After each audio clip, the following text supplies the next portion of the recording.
Hello and welcome back to the coffee table.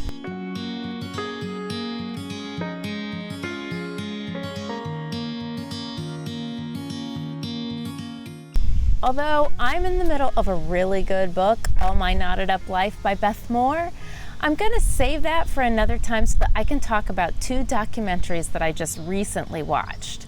I know this is a little outside of the box, but if these series were books, I would be talking about them. So today I'm going to talk about The Secrets of Hillsong, which I watched on Hulu. It's a 4-part documentary which examines Hillsong Church and its founding pastor, Brian Houston, as well as Carl Lentz, the famous disgraced pastor of the New York branch. The second series, Shiny Happy People, Duggar Family Secrets, I watched on Amazon Prime.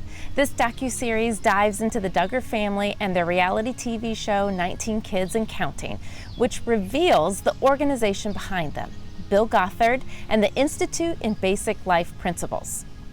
I want to talk about both of these today because of the parallels I saw between these extreme examples and the churches or religious organizations we have left behind. To be honest, both were really hard to watch at certain points because they brought up hard things that I needed to confront. I don't want to ever ignore experiences like this because I know the importance of having your story be heard. And I want everyone to keep listening so we don't keep allowing groups like these to be normalized. I want to share what I took away from each documentary while knowing full well that if you watch either, you may have a completely different experience based on your own background or story. And I encourage you to watch them and let me know what you think. Okay, first, Hillsong. My experience with Hillsong has only been with their music. I don't think I will ever forget hearing some of their first songs in the late 90s and early 2000s. It's what made me fall in love with worship music and made me want to play the piano every Sunday morning, which I still do.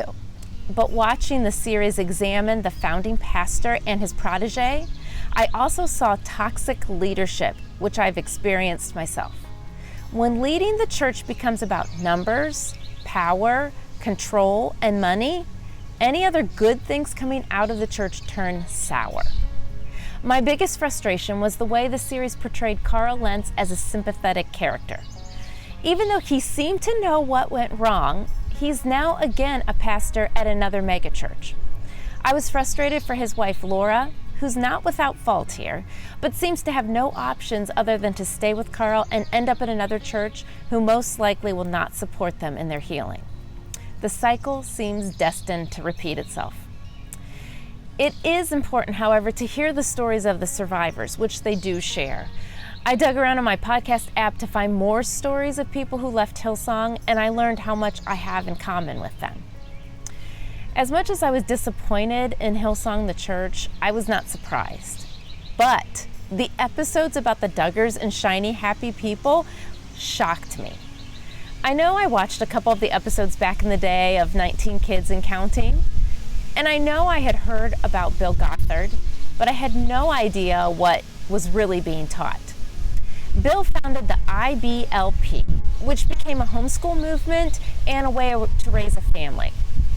The Duggars followed this and became spokespeople for it. Although I escaped the extreme misogyny and torturous discipline of children, I was dismayed to see elements of the teaching in some of the evangelical upbringing I had, like the umbrella of authority and families. I and others noticed the similarities between some of the IBLP's teachings and those from Focus on the Family with James Dobson. I feel like it's easy to watch either of these series and just dismiss them. It's easy to say these are just anomalies and most churches are not like this. I would agree that both of these are extreme examples. However, it is easy to recognize how these have affected our churches and Christians all over the world. When you can spot lots of things you have in common, instead of finding the teachings and circumstances completely foreign, this requires further investigation. It is important for us to keep asking questions of our institutions and to fight for victim stories to be heard and insist changes be made. All this to say, I'm grateful for you and the Open Table. I'm so glad to be with a group of people who recognize harmful teachings and strive to create a safe place for those impacted by them. May we continue to be that and never stop speaking out against systems founded on the control and mistreatment of others. Until next time, keep watching and keep reading. Bye.